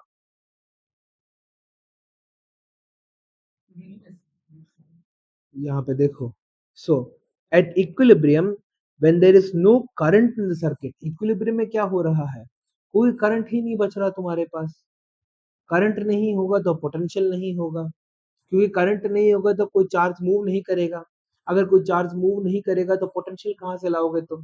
सो तुम्हारा ई नॉट, ई सेल की वैल्यू 0 हो जाती है, ई नॉट सेल तो अभी भी है तुम्हारे पास, तो इस कंडीशन में क्या हो रहा है तुम्हारे पास, देखो नाउ ई ऑफ सेल तुम्हारा 0 हो चुका है।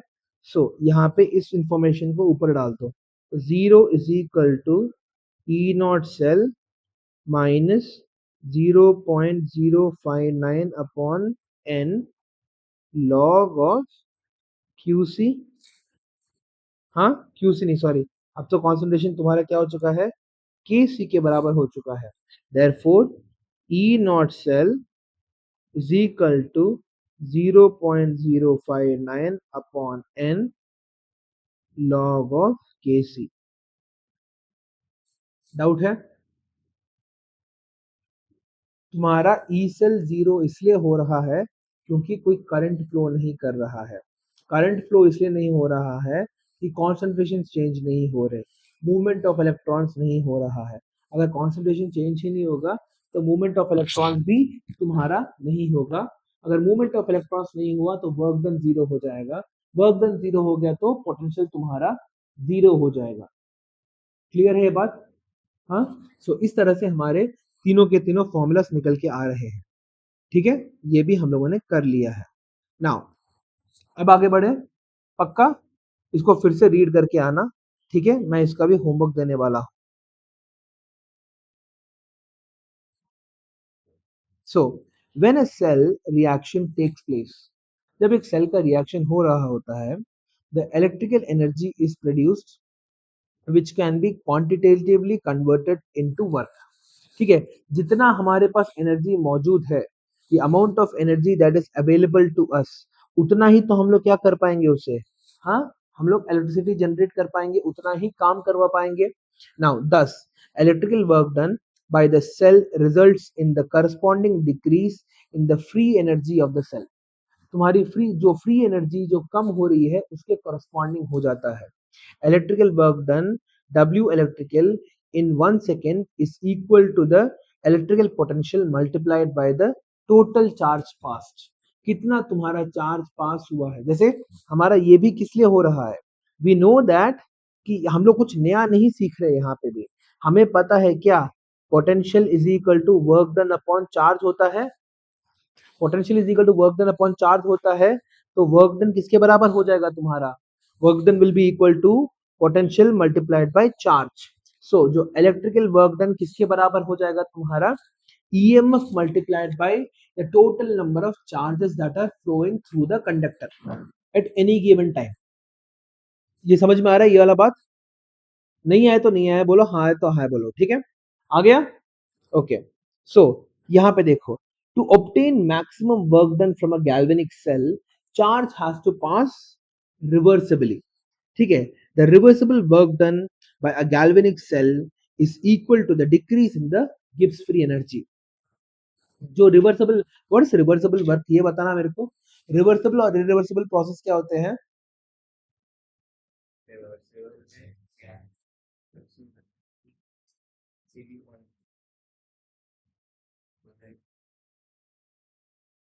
अगर पीछे मुड़ के वापस जा रहे हो, if you can reach your original position after the reaction continuous, इसको हम लोग क्या बोलते हैं, एक रिवर्सिबल रिएक्शन बोलते हैं हम लोग, है ना। So let NF is the amount of charge passed. NF मतलब क्या है, F मतलब क्या होता है, व्हाट इज F, F का सिग्निफिकेंस क्या होता है, ये 96,500 कूलम्स जो पर मोल जो है, इसका मतलब क्या है, व्हाट डज इट मीन?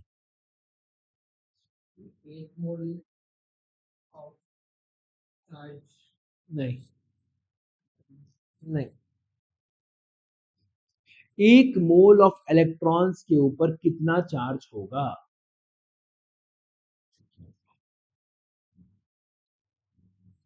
एक मोल ऑफ चार्ज के ऊपर तुम्हारे, सॉरी, एक मोल इलेक्ट्रॉन्स के ऊपर कितना चार्ज होगा, वही तो होता है तुम्हारा, हाँ, गिब्स फ्री एनर्जी। ठीक है, let NF is the amount of charge passed, E is the EMF of the cell, and delta G of R is the Gibbs free energy of the reaction, then the work done by the electric charge is equal to how much, minus delta G के बराबर हो जाएगा। So delta G of R reaction is equal to minus NF E of cell के बराबर हो जाएगा। So फिर से मैं बता रहा हूँ, वर्क डन क्या होता है हमारा, what is work done, potential multiplied by charge. Charge का वैल्यू हम लोगों ने क्या दे रखा हुआ है, NF के बराबर है, वेर N रिप्रेजेंट्स कितना तुम्हारा इलेक्ट्रॉन ट्रैवल कर रहा है। अगर एक रिएक्शन में दो इलेक्ट्रॉन ट्रैवल कर रहे हैं, तो एक मोल रिएक्शन में कितने इलेक्ट्रॉन ट्रैवल कर रहे होंगे, दो मोल इलेक्ट्रॉन्स तुम्हारे ट्रैवल कर रहे होंगे। ठीक है, सो NF is the charge on n number of electrons. ठीक है, हाँ, तुम्हारा n moles of electrons, n moles of electrons। So तुम्हारे पास delta G of reaction is equal to how much, minus NFE। delta G तुम्हारा क्या होना चाहिए, negative ही होना चाहिए। अगर वर्क डन हो रहा है, then delta G has to be negative। So under standard condition, that is when molar concentration of all the reacting species are unity at 298 Kelvin, क्या हो जाएगा तुम्हारे पास, the EMF of the cell is related to the Gibbs free energy as delta G of the reaction is equal to minus NF E क्या minus NF E of cell NF E of cell के बराबर हो जाता है NF क्या है हमारा total charge E not cell तुम्हारा क्या हो जाएगा तुम्हारे पास अगर नहीं अच्छा हाँ कॉन्सेंट्रेशन भी यूनिटी है टेम्परेचर भी 298 है 1 एटमॉस्फेरिक प्रेशर भी है तो तुम्हारा ई नॉट सेल बन जाता है ठीक है E of cell becomes equal to तुम्हारा E not cell when where n is the number of electrons involved in the reaction and f is the Faraday constant. The relation between cell potential E naught cell, free energy delta G naught and the equilibrium constant Kc is given as delta G naught is equal to minus 2.303 RT log of Kc के बराबर होता है ये तुम्हारा equilibrium में तुम लोगों ने सीखा था you have already learn this कि डेल्टा जी और तुम्हारा सॉरी केसी और इक्विलिब्रियम कांस्टेंट और Gibbs free energy how they are related to each other ठीक है गिब्स फ्री एनर्जी और तुम्हारा ये केसी की वैल्यू इस तरह से रिलेटेड है सो डेल्टा जी नॉट की वैल्यू क्या हो जाएगी N F E not cell and E naught cell is equal to 2.303 RT upon NF log of Kc. Therefore, E of cell is an intensive property. Intensive property क्या होता है? What is an intensive property? Intensive और extensive property के बीच में difference क्या होता है? Tanishq does not depend on the quantity. ठीक है quantity पे depend नहीं करता है. So E of cell is an intensive property, but delta G is an extensive property. The thermodynamic property whose value depends on N. ठीक है N पे तुम्हारा directly dependent होता है तुम्हारा कौन delta G की value.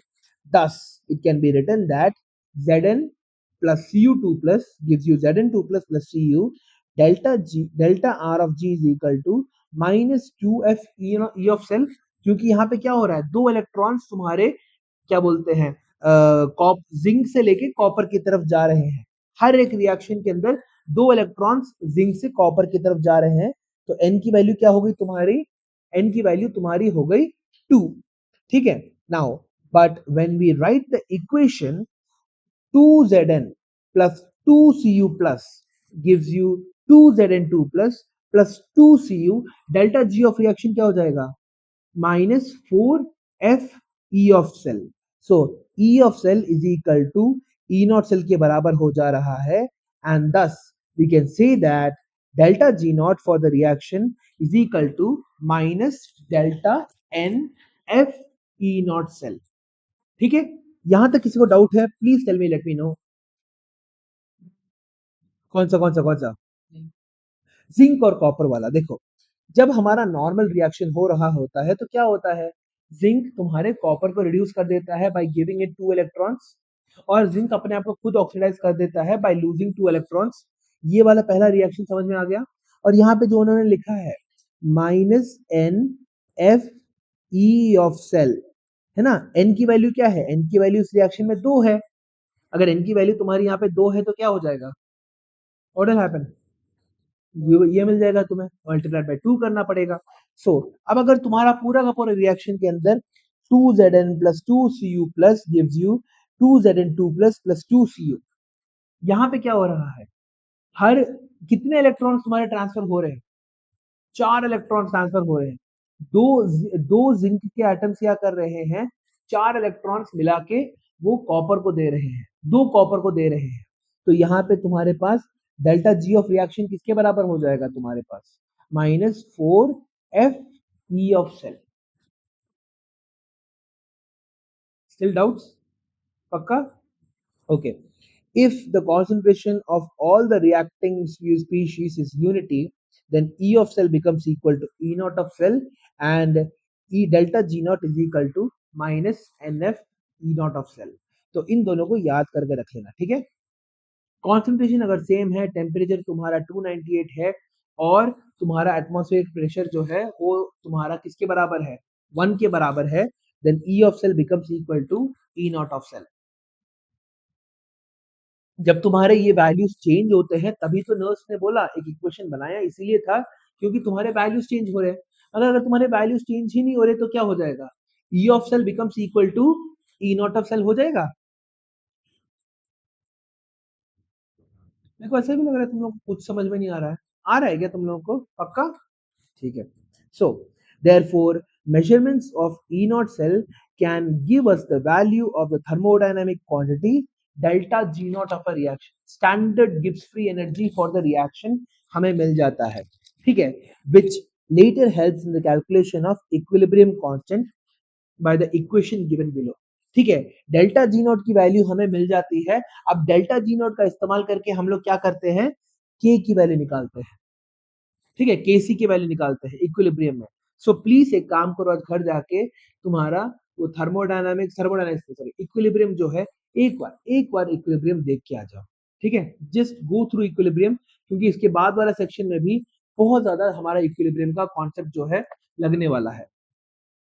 Now at this stage of chemical equilibrium, at this stage of chemical equilibrium in the cell, E of cell is equal to 0, इसके कारण क्या हो जाएगा, तुम्हारा कोई करंट फ्लो नहीं होगा। अगर ई सेल तुम्हारा 0 हो जाता है तो कोई करंट फ्लो करेगा? हाँ, सेल पोटेंशियल तुम्हारा 0 हो चुका है, बैटरी तुम्हारी डेड हो चुकी है, कोई करंट फ्लो करेगा?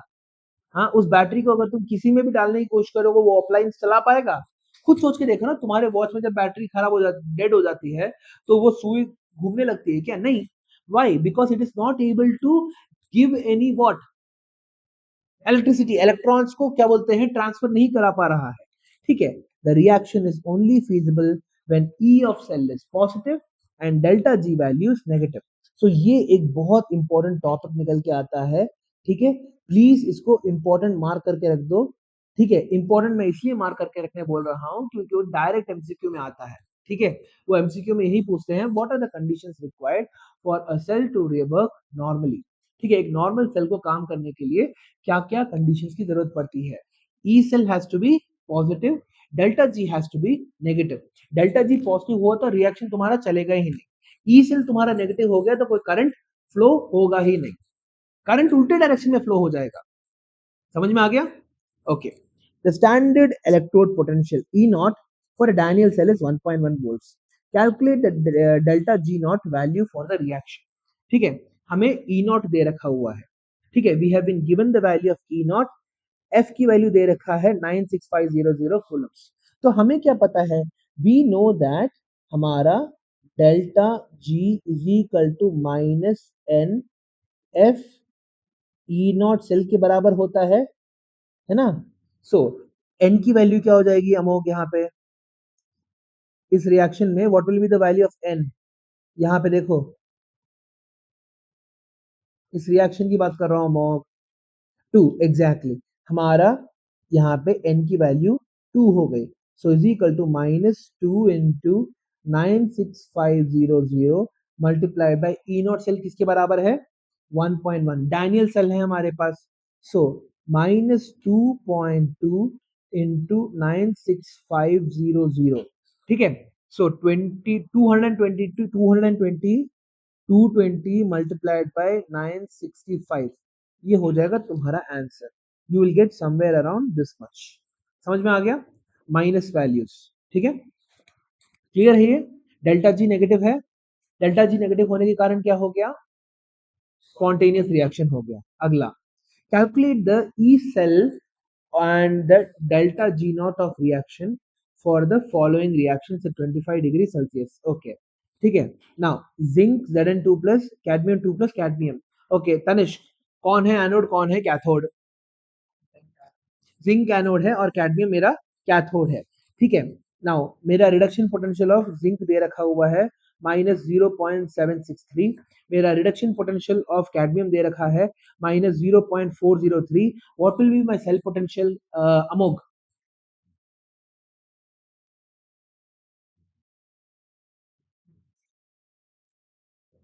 मेरे को ओवरऑल वैल्यू नहीं चाहिए, मेरे को सिंपली बता दो करोगे क्या, ई नॉट सेल क्या, हाँ, -0.403 प्लस 0.763, तो ई नॉट सेल की वैल्यू क्या हो जाएगी तुम्हारी, पॉजिटिव होगी नेगेटिव होगी? हाँ, एग्जैक्टली ई नॉट सेल की वैल्यू तुम्हारी आ गई यहाँ पे 0.36 वोल्ट्स। Very good. नाउ अब क्या करना है हमें, व्हाट डू वी डू, हमें ई नॉट सेल मिल चुका है तो डेल्टा जी नॉट निकाल सकते हैं। हाँ, ई नॉट सेल मिल चुका है तो डेल्टा जी नॉट निकालते हैं। डेल्टा जी नॉट की वैल्यू क्या हो जाती है, again delta G naught is equal to तुम्हारा minus N F E not cell. Delta G naught क्या होता है मेरा, minus N F E not cell. So n की वैल्यू कितनी है यहाँ पे, what is the value of n coming out to be here, हाँ 2 मिल रहा है। हाँ एफ तो हमें पता है 96500 होता है, और ई नॉट सेल किसके बराबर है हमारे पास, 0.36। तो डायरेक्टली आंसर निकल के आ गया। फिनिश्ड, कोई डाउट्स। अब हमें सेल ईएमएफ निकालना है। सो सेल ईएमएफ निकालने के लिए हमारे को इन्होंने कॉन्सेंट्रेशन भी दे रखा हुआ है। Have they given us the concentrations, yes they have given us the concentration. हाँ, स्टैंडर्ड सेल ईएमएफ निकाला है तुमने बस, ई नॉट सेल निकाला है, ई सेल निकालना बाकी है। यहाँ पे देखो ना, वो दोनों का what is the clue here, दोनों के कॉन्सेंट्रेशन जो है क्या 1 मोलर के हैं क्या, 1 मोलर के नहीं है। टेम्परेचर तुम्हें दे रखा है मगर दोनों 1 मोलर के नहीं है। अगर 1 मोलर के नहीं है तो हमें ई सेल निकालना ही पड़ेगा। सो कैथोड का कितना है 0.01, एनोड का कितना है 0.1। E cell is equal to E naught cell minus 0.059 upon n log of तुम्हारा ये हो जाएगा एनोड में, एनोड अपॉन 0.1 अपॉन 0.01, तो 10 हो जाएगा तुम्हारे पास। log 10 की वैल्यू क्या हो जाएगी, 1 हो जाएगी। सो इसमें हमारा आंसर क्या निकल के आएगा, E naught cell is equal to तुम्हारा 0.36 माइनस 0.059 अपॉन 2। हाँ 0.36 अब माइनस 0. ये एग्जैक्टली ठीक है। सो यहाँ पे तुम्हारा आ जाएगा 0.36 माइनस 0.0295। ठीक है 0.0, ये तुम प्रैक्टिस करते करते आ ही जाएगा, इसको याद कर लोगे। ठीक है 0.059 divide by 1, 0.059 divide by 2, 0.059 divided by 3 aluminium के केस में। ठीक है, सो तुम्हारे पास क्या आ जाएगा 0.3305। अब डेल्टा जी नॉट रिएक्शन तो तुम्हारा निकल जाएगा, वो हम लोगों ने निकाल ही दिया है ये। इसमें इस क्वेश्चन में कोई डाउट है, एनी डाउट्स किसी को भी, कोई डाउट्स नहीं है। ओके आगे बढ़ते हैं। ये है तुम्हारा टॉपिक प्रैक्टिस 1 जो तुम्हारा आज का होमवर्क होने वाला है। ठीक है, हाँ ये तुम्हारा होमवर्क मैं फ्राइडे को, फ्राइडे तक का 2 दिन, I am giving you 48 hours, I am giving you 48 hours to finish this assignment. 48 hours बहुत होता है, इट इज अ लॉट। समझ में आ गया। सो 48 आवर्स के अंदर इसे खत्म करने की कोशिश करो। फिर इसके बाद फ्राइडे को तुम्हारा दूसरा असाइनमेंट आएगा जो तुम्हें संडे तक कंप्लीट करना है। ठीक है, मेरे क्लास तक वेट करने की जरूरत नहीं है, that is one of the major reasons मेरा ये ऐप बनाने का रीजन था कि तुम लोग क्लास में आओगे, क्लास में आके तुम मेरे को कॉपी दोगे, फिर उसके बाद मैं चेक इन करूंगा। मेरे को संडे को ही तो फ्री मिलता है, मेरे संडे में ही तो मैं चेक कर पाता हूँ ये सारी की सारी चीजें। और तुम मंडे को आओगे फिर पूरा का पूरा एक हफ्ता चला जाएगा, हफ्ता निकलने के बाद फिर से तुम्हारा होमवर्क आ जाएगा, नहीं होगा ये मैंने स्ट्रीमलाइन करने के लिए मैंने क्या किया है, ये पूरा का पूरा सिस्टम तैयार किया है। ठीक है, सो बहुत क्वेश्चन है, 21 क्वेश्चन है हमारे पास। ठीक है, हो जाएगा, हो जाएगा, मुश्किल नहीं है, हो जाएगा। ठीक है, सो एक काम करते हैं हम लोग, कंडक्टिविटी ऑफ इलेक्ट्रोलिटिक सॉल्यूशंस जो है उसको हम लोग अगली क्लास में करते हैं। We will do that in the next class. आज की क्लास में हम लोगों ने क्या किया है, वी हैव टैकल्ड हमारा नर्स्ट इक्वेशन, अच्छे से नर्स्ट इक्वेशन को समझ लिया। अब इन्हीं क्वेश्चंस को कंप्लीट करके दिखाओगे 1 से लेके 21 तक। ठीक है, सबमिट करते वक्त अगर कोई डाउट्स है तो वो तुम अपने डिस्क्रिप्शन में लिख सकते हो, डिस्क्रिप्शन में ये लिख सकते हो कि मेरे को इन क्वेश्चंस में डाउट है, मगर ट्राई करके देखो। ठीक है, ऐसे ही मत, ये छोड़ के मत आ जाना, don't leave the questions and then ऐसे ही मत आओ। समझ में आ गया। सो कंडक्टिविटी हम लोग अगली क्लास में करेंगे, हमारे पास मुश्किल से we have 8 minutes left, I don't want to start a new topic. समझ में आ गया। हाँ, सो बच्चों आज का क्लास थोड़ा बहुत लंबा था, आई नो थोड़ा बहुत लोगों को नींद भी आ रहा था, I know understand. Nernst equation ऐसा ही एक चैप्टर होता है, इट इज इंटरेस्टिंग, मगर थोड़ा बहुत we have to tackle this. ठीक है, थोड़ा बहुत कंफ्यूजिंग हो सकता है, थोड़ा बहुत आगे पीछे हो सकता है, मगर हम लोग इसी क्वेश्चंस को अगर प्रैक्टिस करते जाएंगे, ठीक है, then it will be easy for us. मैं जो बुक इसका इस्तेमाल करता हूँ मैं जो बुक का इस्तेमाल करता हूँ बच्चों को पढ़ाने के लिए, ये है अरिहंत का ऑल इन वन। ठीक है, अरिहंत का ऑल इन वन, ये this is one of the best books for हमारा क्लास 12th। ठीक है, मेरे पास पूरा का पूरा अरिहंत का कलेक्शन है। मैं हमेशा बच्चों को अरिहंत के बुक से ही पढ़ाता हूँ। अगर आपको क्या बोलते हैं केमिस्ट्री में एक्सेल करना है, if you want to see more interesting questions, so please आप क्या कर सकते हैं, you can actually buy this book. ठीक है, उतना महंगा भी नहीं होता। ठीक है, हाँ खरीद दीजिए और क्या बोलते हैं अपने 12th क्लास के प्रिपरेशन को और मजबूत बनाने की कोशिश करती है।